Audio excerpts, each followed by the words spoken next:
આપણા પાપો ત્રણ રીતે થાય છે. એક તો આપણા મનથી પાપો થાય છે. જો કે રામચરિત માનસમાં તુલસીદાસજીએ એવું લખ્યું છે, કારણ કે સંતોને થોડો અધિકાર હોય છે, એટલે એ અધિકારના ન્યાય ઉત્તરકાંડમાં એમ લખ્યું કે કલિયુગમાં લોકો મનથી જે પાપ કરશે એનું ફળ નહીં લાગે. આવું લખ્યું છે આમાં તુલસીદાસજી. સંતોને આ અધિકાર હોય છે.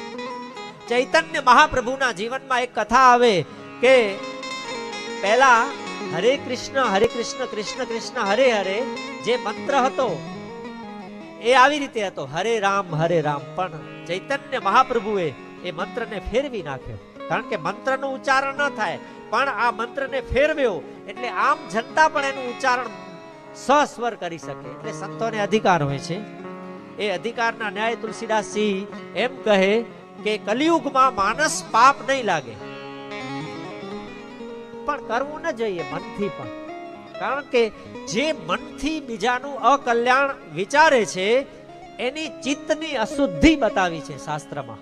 એનું ચિત્ત મલિન થશે, અને જેનું ચિત્ત મલિન થશે એના વિચારો મલિન થાય, અને જેના વિચારો મલિન થશે એનું આચાર પણ મલિન થશે. એટલે આમાં ખોટનો ધંધો કરવા જેવો નથી. વિચારો આપણા શુદ્ધ થાય. જે મન લગાવીને આ કથા સાંભળશે એના મનથી કરેલા પાપો દૂર થશે. પછી બીજો વચનથી પાપ, બહુ મોટું ભયંકર પાપ છે આ, જેને આપણે સાદી ભાષામાં કહીએ કે કાંકરીના માર્યા કદાચ કોઈ મરી ન જાય એવું કદાચ બની શકે, પણ આ જે વેણ છે ને, આ આપણી લૂલી, એના વચનથી કોઈના દિલને ઠેસ પહોંચે અને એનાથી સામેવાળી વ્યક્તિના જીવનમાં જે ગ્લાનિ થાય અને એ જે પાપ નિર્મિત થાય એ તો એ વ્યક્તિ જ માફ કરે તો થાય, બાકી એનો કોઈ ઈલાજ નથી આ સૃષ્ટિમાં. એટલે બહુ મોટું પાપ છે વચનથી. અને છેલ્લું પાપ બતાવ્યું છે કર્મથી.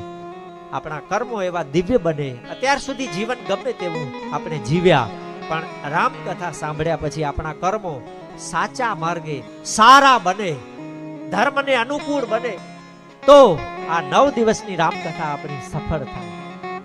અને સાદી ભાષામાં કહું તો જે રાડો અહીંયાથી ચાલુ થઈ છે એ મહેનત મારી સફળ થાય. જો કે તમે બધા જ સુગ્ન શ્રોતાઓ છો,